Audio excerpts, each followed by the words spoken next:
Hello everyone, welcome back to our YouTube channel. आज के इस वीडियो में हम लोग डिस्कस करने वाले हैं बिजनेस फाइनेंस के प्रीवियस ईयर क्वेश्चंस। तो चलिए स्टार्ट करते हैं।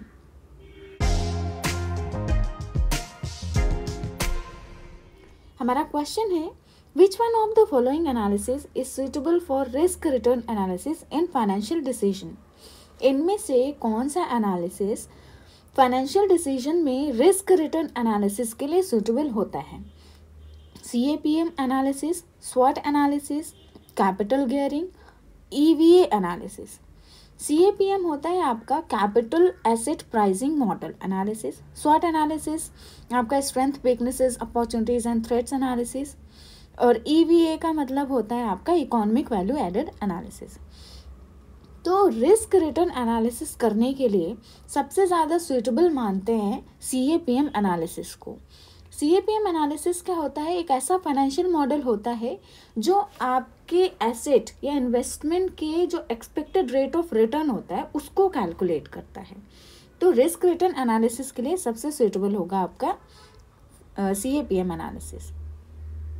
नेक्स्ट क्वेश्चन है, A sale and lease back arrangement is more suitable for a lease having, यानी कि sale and lease back arrangement जो है वो सबसे ज़्यादा सुइटेबल कब होगा? जब लीज में लिक्विडिटी क्राइसिस हो, सरप्लस फंड हो, हाई प्रॉफिट हो, या फिर नो प्रॉफिट नो लॉस हो। सेल एंड लीज बैक का मतलब क्या होता है कि आपके पास जैसे कोई एसेट है, आपने उसको सेल कर दिया और उसके बाद फिर से लीज पे ले लिया यूज़ करने के लिए। तो इससे क्या होता है कि आपने सेल किया तो आपको क्या मिलेगा? उसका वैल्यू मिलेगी, ठीक है। तो आपका जो लिक्विडिटी क्राइसिस होगा वो आपका ख़त्म हो जाएगा। लीज बैक पे हम यूज़ करेंगे तो उसका इंस्टॉलमेंट में थोड़ा थोड़ा पेमेंट देते रहेंगे। तो sale and lease back arrangement सबसे ज़्यादा सुइटेबल होता है जब आपके पास लिक्विडिटी क्राइसिस हो, यानी आपके पास पैसे नहीं है तो आपको एसेट भी यूज़ करनी है, तो आप अपनी एसेट को बेच दीजिए, उसके बाद फिर से लीज पे ले लीजिए, तो आपको पैसा भी मिल जाएगा और आपकी लिक्विडिटी क्राइसिस भी पूरी हो जाएगी, मतलब उसको हम क्रैक कर लेंगे। Next question, which among the following is not a correct statement. इनमें से कौन सा स्टेटमेंट सही नहीं है, यानी कि कौन सा स्टेटमेंट गलत है? Hedge funds are not mutual funds. Hedge funds mutual funds नहीं होते हैं। Hedge funds can be sold to public. Hedge funds public को सेल किए जा सकते हैं। Investors in mutual funds must pay various fee and expenses. Mutual funds के जो इन्वेस्टर होते हैं उन्हें बहुत सारी फीस और एक्सपेंसेस पे करनी होती हैं। Mutual funds provide economies of scale to investment decisions. Mutual funds आपको इकोनॉमीज ऑफ स्केल प्रोवाइड करते हैं इन्वेस्टमेंट डिसीजन को लेके। तो इसमें से जो आपका इनकरेक्ट स्टेटमेंट है वो है सेकंड, हेज फंड्स पब्लिक को नहीं सेल किए जाते हैं।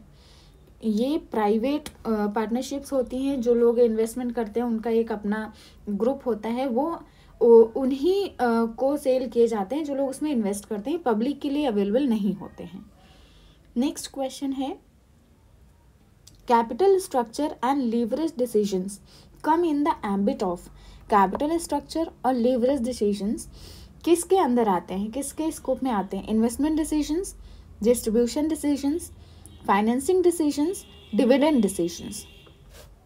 तो कैपिटल स्ट्रक्चर और लीवरेज डिसीजंस जो होते हैं वो मेनली फाइनेंस से रिलेटेड होते हैं। ये फाइनेंसिंग डिसीजंस जब हम लेते हैं तब हमें देखना होता है हमारा कैपिटल स्ट्रक्चर कैसा है, लीवरेज कितना है। तो आपका ये जो कैपिटल स्ट्रक्चर और लीवरेज डिसीजंस होते हैं ये फाइनेंसिंग डिसीजंस के अंदर आते हैं। नेक्स्ट क्वेश्चन है, match list 1 with list 2। List 1 में आपको कुछ नेट इनकम अप्रोच है, Gordon model, internal rate of return, reorder level, उनको लिस्ट 2 से मैच करना है। लिस्ट 2 में आपको दिया गया है inventory management, capital budgeting, capital structure theory, dividend theory. तो आप इसमें से देखिए, रीऑर्डर लेवल किसका होता है? आपका इन्वेंट्री मैनेजमेंट का। और आपका Gordon model, net income approach. Net income approach किसकी होती है? ये होगा आपका कैपिटल स्ट्रक्चर की थ्योरी है नेट इनकम अप्रोच की एक। और गॉर्डन मॉडल जो है आपका वो है आपका डिविडेंड थ्योरी, और आपका इंटरनल रेट ऑफ रिटर्न ये है कैपिटल बजटिंग। तो ये अरेंजमेंट हमें कहाँ पे मिल रहा है? बी में। करेक्ट आंसर बी होगा। नेक्स्ट क्वेश्चन है, असर्शन और रीजन दिया गया है। According to net income approach, capital structure decision is relevant in the valuation of firm. Assertion क्या कह रहा है कि नेट इनकम अप्रोच के अकॉर्डिंग जो कैपिटल स्ट्रक्चर डिसीजन होता है वो फर्म के वैल्यूएशन में रेलिवेंट होता है। रीजन क्या कह रहे हैं? A firm can change it's total value and it's overall cost of capital by change in the degree of leverage in its capital structure. यानी एक फर्म जो है वो अपनी टोटल वैल्यू और ओवरऑल कॉस्ट ऑफ कैपिटल है उसको change कर सकती है। कैसे? अगर वो अपने कैपिटल स्ट्रक्चर में डिग्री ऑफ लीवरेज को चेंज कर दे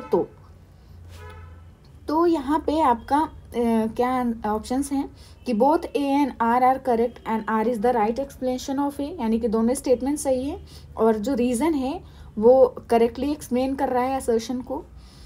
बी है आपका both A and R correct but R is not the right explanation of A, यानी कि दोनों स्टेटमेंट करेक्ट हैं लेकिन रीज़न आपका राइट एक्सप्लेनेशन नहीं है असर्शन का। दोनों इनकरेक्ट हैं या फिर ए करेक्ट है और आर इनकरेक्ट है।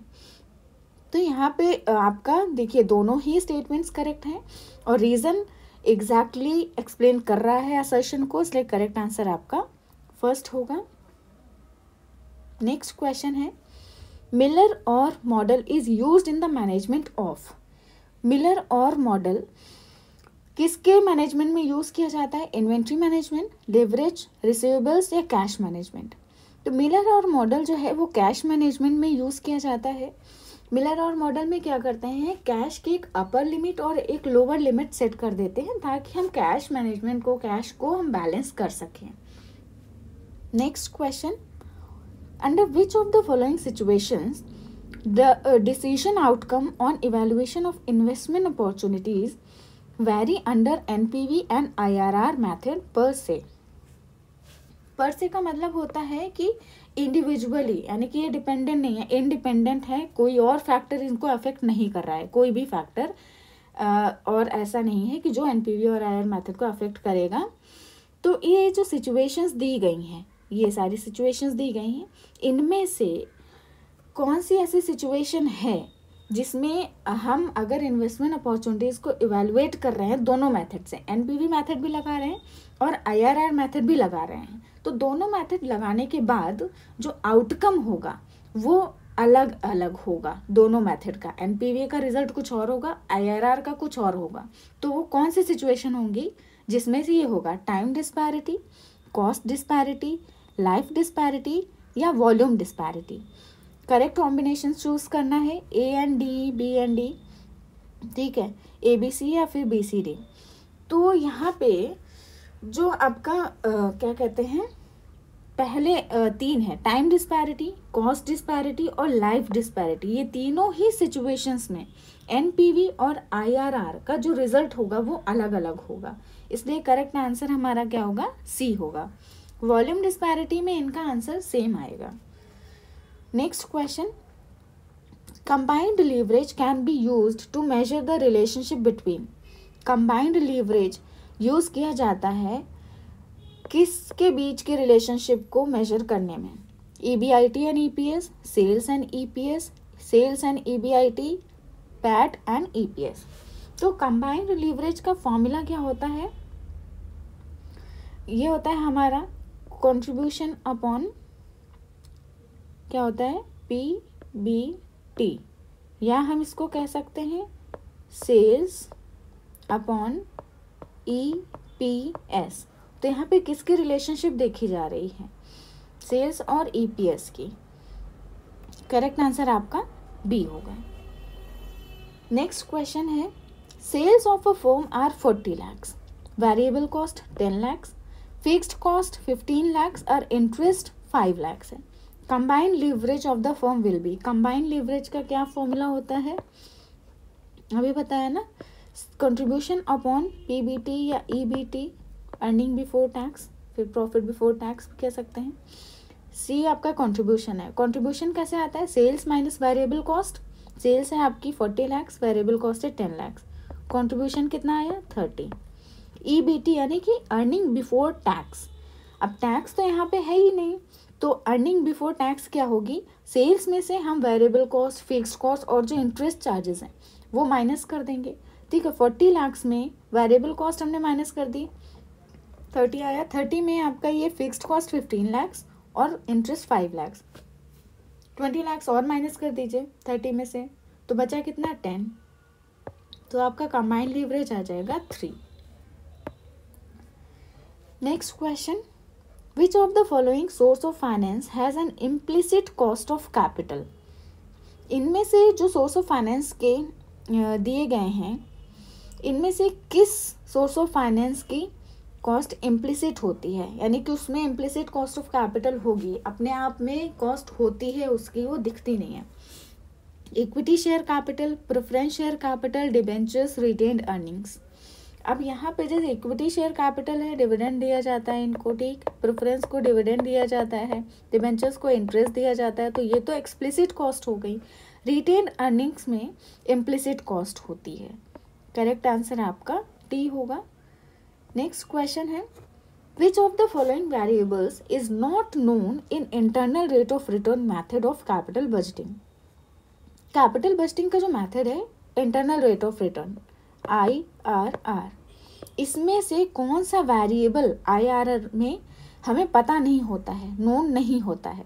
Amount of cash inflows, life of the project, amount of cash outflows, discount rate. तो IRR में हमें ये भी पता होता है, लाइफ भी पता होती है, इनफ्लो आउटफ्लो भी पता होता है, डिस्काउंट रेट नहीं पता होता है। करेक्ट आंसर आपका डी होगा। Next question, which of the following statement are false. इनमें से कौन से स्टेटमेंट गलत हैं। फर्स्ट है, capital profits can never be distributed as dividends to the shareholders. Capital profits को हम कभी भी एज डिविडेंड्स शेयर होल्डर्स को नहीं दे सकते। दूसरा स्टेटमेंट है, dividend are paid out of the profit and therefore do not affect the liquidity position of the firm. Dividends हम आउट ऑफ प्रॉफिट पे करते हैं, इसलिए डिविडेंड पे करने का इफेक्ट लिक्विडिटी पोजीशन पे कोई नहीं पड़ेगा। थर्ड स्टेटमेंट है, every company should follow the policy of low dividend payment. हर कंपनी को low dividend payment policy follow करनी चाहिए, यानी कि कम डिविडेंड देना चाहिए। Walter's model suggest that dividend payment does not affect the market price of the share. Walter का मॉडल ये बताता है कि जो डिविडेंड आप पे कर रहे हैं, कितना पे कर रहे हैं, इसका कोई भी इफेक्ट नहीं पड़ता है आपके market price of the share पे। शेयर का क्या मार्केट प्राइस होगा, उस मार्केट प्राइस पे आपके पेमेंट जो है, डिविडेंड का पेमेंट, उसका कोई भी इफेक्ट नहीं पड़ता है। यहाँ पे कौन कौन से स्टेटमेंट गलत हैं, तो यहाँ पे आपके सारे ही स्टेटमेंट्स गलत हैं। कैपिटल प्रॉफिट को हम कभी कभी डिस्ट्रीब्यूट कर सकते हैं डिविडेंड के लिए, और डिविडेंड लिक्विडिटी पोजीशन को इफेक्ट करता है, और हर कंपनी को low dividend payment policy follow करनी चाहिए, ऐसा नहीं है। और वॉल्टर मॉडल ये सजेस्ट नहीं करता है कि आपका जो डिविडेंड पेमेंट है मार्केट प्राइस पे इफेक्ट नहीं करता है, वो करता है। तो ये सारे स्टेटमेंट्स आपके गलत हैं, तो करेक्ट आंसर क्या होगा 4। नेक्स्ट क्वेश्चन है, choose the correct code. Statements 2 दिए गए हैं, इसमें हमें बताना है कौन सा सही है कौन सा गलत है, करेक्ट कोड चूज करना है। फर्स्ट स्टेटमेंट क्या है, when the two securities return are perfectly positively correlated, यानी कि 2 सिक्योरिटीज हैं आपके पास और दोनों का रिटर्न जो है वो परफेक्टली पॉजिटिवली कोरिलेटेड है, यानी कि जितना एक का बढ़ रहा है उतना दूसरा बढ़ रहा है, ठीक, वो पॉजिटिवली कोरिलेटेड है। The risk of their portfolio is just a weighted average of the individual risk of the securities। तो उसका जो पोर्टफोलियो का रिस्क होगा वो आपका वेटेड एवरेज होगा उन दोनों सिक्योरिटीज के इंडिविजुअल रिस्क का, ठीक है। 2 सिक्योरिटीज हैं आपके, दोनों का इंडिविजुअल रिस्क है, उन्हीं का वेटेड एवरेज ही होगा आपके पोर्टफोलियो का risk. In the case diversification does not provide risk reduction but only risk averaging. और इस केस में अगर आप डाइवर्सिफाई करते हैं अपने इन्वेस्टमेंट को तो उससे आपको रिस्क रिडक्शन नहीं होगा, केवल आप रिस्क एवरेजिंग कर सकते हैं, रिस्क रिडक्शन नहीं कर सकते हैं, रिस्क को कम नहीं कर सकते हैं, बस एवरेज कर सकते हैं। सेकेंड स्टेटमेंट क्या है, total risk of portfolio of two risk securities can be completely eliminated, यानी कि आपके पोर्टफोलियो का जो रिस्क है, दो सिक्योरिटीज हैं आपके पोर्टफोलियो में और टोटल रिस्क पोर्टफोलियो का, उसको हम कंप्लीटली एलिमिनेट कर सकते हैं, पूरी तरह से हटा सकते हैं जब when their returns are perfectly negatively correlated, जब दोनों सिक्योरिटीज को जो रिटर्न्स हैं ऊपर क्या था, पॉजिटिवली कोरिलेटेड थे, यानी कि जितना एक बढ़ रहा है उतना दूसरा बढ़ रहा है, और ये परफेक्टली नेगेटिवली कोरिलेटेड है। नेगेटिवली कोरिलेटेड है यानी कि एक बढ़ रहा है दूसरा घट रहा है, ठीक, जितना बढ़ रहा है उतना वो घट रहा है, तो ये नेगेटिवली कोरिलेटेड, और उनका जो प्रोपोर्शनेट होल्डिंग पोर्टफोलियो में होगा, they are inversely related to the relative individual risk of the securities, वो आपके इंडिविजुअल रिस्क जो है सिक्योरिटी से उसे इन्वर्सली रिलेटेड रहेंगे। इन्वर्सली यही कि अपोजिट, एक बढ़ेगा दूसरा घटेगा। तो इसमें से कौन से स्टेटमेंट सही है कौन सा गलत है ये बताना है आपको। तो दोनों ही स्टेटमेंट यहाँ पे एकदम सही हैं, करेक्ट आंसर आपका ए होगा। तो ये दो सिक्योरिटीज हैं, दोनों पॉजिटिवली कोरिलेटेड है परफेक्टली, तो उस केस में हम रिस्क रिडक्शन नहीं कर सकते हैं, रिस्क एवरेजिंग कर सकते हैं। पोर्टफोलियो का जितना टोटल रिस्क होगा वो उन दोनों का इंडिविजुअल रिस्क एवरेज होगा। और स्टेटमेंट 2 आपका यही कह रहा है कि दो सिक्योरिटीज हैं नेगेटिवली कोरिलेटेड हैं, तो वहाँ पे हम पूरी तरह से अपने रिस्क को एलिमिनेट कर सकते हैं, एक जितना बढ़ेगा उतना दूसरा उतना घटेगा, दोनों बराबर हो जाएगा, ठीक है। तो दोनों ही स्टेटमेंट्स आपके सही हैं। नेक्स्ट क्वेश्चन है, choose the correct code. FX spot is an agreement between two parties to buy one currency against selling another currency at the agreed price of settlement on the spot date. FX spot यानी foreign exchange export. FX spot जैसे आपको कोई foreign exchange sale and purchase करनी है on the spot, तो उसे हम FX spot कहते हैं। ये एक एग्रीमेंट होता है दो पार्टीज के बीच में, जिसमें एक पार्टी जो होती है वो एक करेंसी को सेल करती है और दूसरी करेंसी लेती है, ठीक है। और एट द एग्रीड प्राइस, जो एग्री प्राइस है उनका, वो स्पॉट डेट पे जो भी है उस एग्रीड प्राइस वो सेटलमेंट करती हैं। दूसरा स्टेटमेंट क्या है, the date of maturity of the forward contract is more than 2 business days in future. जो फॉरवर्ड कॉन्ट्रैक्ट में डेट ऑफ मैच्योरिटी होता है वो 2 दिन से ज़्यादा होता है इन फ्यूचर में। तो दोनों ही स्टेटमेंट्स करेक्ट हैं या दोनों स्टेटमेंट्स इनकरेक्ट हैं, या फिर पहला स्टेटमेंट करेक्ट है दूसरा इनकरेक्ट है, या फिर दूसरा करेक्ट है पहला इनकरेक्ट है। तो यहाँ पे क्या है आपका, दोनों ही स्टेटमेंट्स एकदम करेक्ट हैं, तो आपका करेक्ट आंसर 1 होगा। नेक्स्ट क्वेश्चन है, which of the following is not an approach to the capital structure. Capital structure के इसमें से कौन सी अप्रोच नहीं है। Gross profit approach, net operating income approach, net income approach, Modigliani and Miller approach. ये तीनों ही आपकी कैपिटल स्ट्रक्चर की अप्रोच है, लेकिन ग्रॉस प्रॉफिट अप्रोच नहीं होती है कोई भी। करेक्ट आंसर आपका ए होगा। Next question, which of the following method of capital budgeting assumes that cash inflow are reinvested at the project rate of return. इनमें से कौन सा मेथड है कैपिटल बजटिंग का जो ये अज्यूम करता है कि जो भी कैश इनफ्लो होगा, आपका इनफ्लो यानी कि जो भी कैश आएगा आप उसको दोबारा इन्वेस्ट करोगे उसी रेट पे जो आपके प्रोजेक्ट का रेट ऑफ रिटर्न है, प्रोजेक्ट रेट ऑफ रिटर्न पे दोबारा इन्वेस्ट कर दोगे। Net present value, accounting rate of return, internal rate of return और discounted payback period.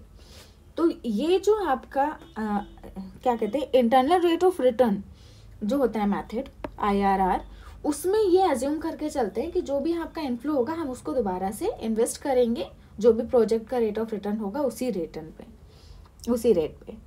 Next question, cost of equity share capital is more than cost of debt because. Equity share capital की cost debt की cost से ज़्यादा होती है, क्यों? कुछ statements दिए गए हैं, रीज़न बताना है। Equity shares are not easily saleable, equity share को हम आसानी से बेच नहीं सकते। Equity shares do not provide the fixed dividend rate, equity shares पे फिक्स्ड डिविडेंड रेट नहीं होता है। Generally the face value of equity share is less than the face value of the debentures. Generally क्या होता है कि face value equity share की कम होती है और डिबेंचर्स की फेस वैल्यू ज़्यादा होती है। फेस वैल्यू यानी कि एक शेयर की या एक डिबेंचर की जो वैल्यू होगी। Equity share have high risk than debts, और इक्विटी शेयर पे ज़्यादा रिस्क रहता है डेट्स के मुकाबले में। तो आपका करेक्ट रीज़न जो है वो डी है, क्योंकि इक्विटी शेयर पे ज़्यादा रिस्क रहता है, डेट्स पे कम रहता है, इसलिए जो कॉस्ट होती है इक्विटी शेयर कैपिटल की वो ज़्यादा होती है डेट से। Next question, negative net working capital implies. Negative net working capital का क्या मतलब है? Long term funds have been used for fixed assets, यानी फिक्स्ड एसेट्स के लिए लॉन्ग टर्म फंड्स का यूज़ किया गया है, फिक्स्ड एसेट्स के लिए शॉर्ट टर्म फंड्स का यूज़ किया गया है, या फिर करंट एसेट्स के लिए लॉन्ग टर्म फंड्स का यूज़ किया गया है, करंट एसेट्स के लिए शॉर्ट टर्म फंड का यूज़ किया गया है। तो अगर आप फिक्स्ड एसेट्स के लिए लॉन्ग टर्म फंड्स का यूज़ कर रहे हैं तब तो आपकी नेट वर्किंग कैपिटल है वो नेगेटिव नहीं होगी, लेकिन अगर आप फिक्स्ड एसेट्स के लिए शॉर्ट टर्म फंड्स का यूज़ कर रहे हैं तो आपकी जो नेट वर्किंग कैपिटल होगी वो नेगेटिव हो जाएगी। इसलिए करेक्ट आंसर बी होगा। Next question, which of the following is an implicit cost of increasing proportion of debt of a company. अगर किसी कंपनी में आप डेट का प्रोपोर्शन बढ़ा रहे हैं तो इम्प्लिसिट कॉस्ट क्या होगी? Price earning ratio of the company would increase, price earning ratio increase हो जाएगा, rate of return of the company would decrease, जो रेट ऑफ रिटर्न होगा कंपनी का वो डिक्रीज हो जाएगा, tax shield would not be available on new debts, tax shield जो मिलती है डिबेंचर्स पे या डेट्स पे वो नहीं मिलेगी न्यू डेट्स पे, equity shareholders would demand higher return, equity shareholders जो है वो हायर रिटर्न डिमांड करेंगे। तो अगर आप डेट्स बढ़ा रहे हैं कंपनी में और ज़्यादा डेट्स ले रहे हैं, लोन ले रहे हैं, ठीक है, तो वहाँ पे क्या होगा, जो आपकी कंपनी के इक्विटी शेयर होल्डर्स होंगे वो हायर रिटर्न डिमांड करेंगे, भाई हमको भी डिविडेंड दो, ज़्यादा दो। तो इसलिए ये इसके इम्प्लिसिट कॉस्ट हो जाएगी अगर आप डेट प्रोपोर्शन बढ़ा रहे हैं। करेक्ट आंसर आपका डी होगा। आज के लिए इतने ही क्वेश्चंस, बाकी हम लोग मिलते हैं नेक्स्ट वीडियो में दूसरे सब्जेक्ट के क्वेश्चंस के साथ। और अगर आपको वीडियो पसंद आया हो तो लाइक शेयर ज़रूर करें, और अगर आप यूजीसी नेट जेआरएफ कॉमर्स या फिर असिस्टेंट प्रोफेसर कॉमर्स की प्रिपरेशन कर रहे हो तो हमारे चैनल को सब्सक्राइब करें।